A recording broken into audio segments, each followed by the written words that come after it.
mandeha be ny resaka amin'izao fotoana izao mandeha be ihany koa ny sikera mahakasika ny resaka fivorinan'ny be an-tampo ny firenena amin'ny teny frantsay iny ny fitondram-panjakana tsy ankilana izay milaza fa tombony ho an'ny Madagasikara ny resaka francophonie ny fandraisana ny fivorian'ny be iny manahoana ny hevitrao mahakasika izay. Misotranao mademoiselle Maïté manaroatra kely aloha miaraba ny mpijery rehetra ny viva mazava ho azy tombony ho an'izy zay aloha rehefa anontaniana voalohany tombony raha misy tombony zao dia maro ny manao trano vaovao amin'izao fotoana zao hitanao fandraisana karana ny voalohalarana mazava ho azy zany fa efa misy fampiresahana ny ambadika any tsy efa mahazatra ny zany ataony fitondrana io fa misy fampiresahana ny ambadika any zaraina ny délégation ny tena amin'ny hôtely ngezabe ny tena filohany fa ny rehetrarehetra zany mpanaradia dia tsy maintsy aparitaka amin'ireny vola miditra tsy hainy am-paosin'ny malagasy zany nakabeazany ary zay no tiako marihana faharoa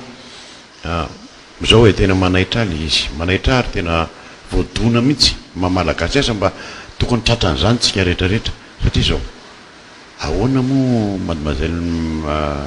Naté atao ny fankalazany zany francophonie zao akatoky ny fahatserovana andreo ray aman-dreny maty tamin'ny 1947 29 mars mba fomba ve zany la joie firenena aiza no sananao an'izany hoe mankalaza le teny frantsay le teny nanjanahana ary namonona ny olona rehetra ny olona marobe inony ankalazana amin'izao fotoana zao ary atao tena maharesaka eto Antananarivo renivohitra nefa fantatra fa efa katoko ny fahatserovana andreo olona maty teto amin'ny firenena asa raha mba mahatsiaro voadonana zany ny rehetrarehetra indrindra hatrany amin'ny folo alin-da tena voadonany amin'izany fa niza voadonany ampipo azay ny tena manaitra be mihitsy le fietsika ary indrindra nisy filaharana natao tamin'ny lahady ny atao milagarana ka ny anosy ay ve misy mahazo alalana izy zany fa rehefa vazaha zany dia misy alalana fa rehefa malagasy manontany dia tsy mahazo zao faran'tao mademoiselle Naté dia zao ny rehako hoe mangatako autorisation zany amin'izao fotoana zao raha anatitra voninkazo eny Ambojatovo amin'ny 29 mars hatramin'izay nanatitra teny mbola tsy nisy fangatahana autorisation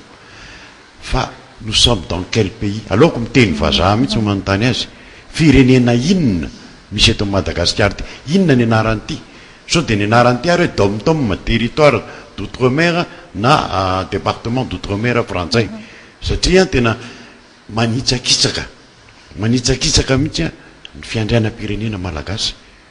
azafady tena zavatra hoe tena tsy azo atao zany tsy azo atao zao ataon'ny fitondrana amin'izao fotoana zao manan'olana tsika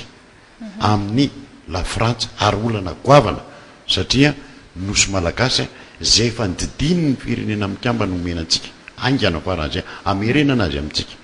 tsy averiny aseny makalasy sika zao ny teny frantsay mainy namana sasany zany nahita ady hevitra tamin'ny télévision na hafa teto amin'ny firenena azo nisana tamin'ny ratsan-tanana ray tanana ray ny olona tena nanoana tao mpanafinaritra fa sisan'izay dia hoe fa tokotra miandakana io aloha atao ahoana azy zany fa inony tsika firenena ny sitrany ay zany ve ny teny iaina antsika ity pétrole sy gaz lazaiko anao madame Naté fa zao tenina olona lehibe zany fa iny resaka tamiko zao ny teniny ary teny mazava ny teneniny tamiko nareo izy fantatra fa miady mafy amin'ny nosy malaka reo nosy zao eno zao izy raha azonareo dia lazaiko aminareo izy fa nareo ny raha ampitso ary isan'ny matanjaka eran'izao tontolo zao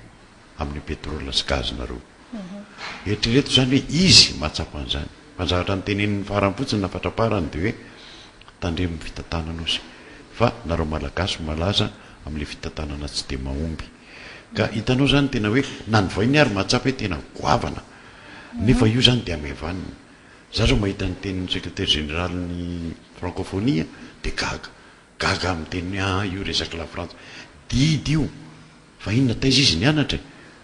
fa didina voaka ny firenena mikambana io ka raha tsy vita ny olantsika oka atsika malagaso atsy misaote fa aloha aloha vita ny olantsika amin'ny lafrantsa veriny lafrantsa somatsara io ary ny plateau continental tsy adivany lafrantsa amintsika satria mbola misy hapako ny olana any amin'ny firenena mikambana zay atsika na géologiquement na géophysiquement zay plateau continental zay ombaniny fitoizan'ny tuléar zany raha tianao any ambany ranomasina.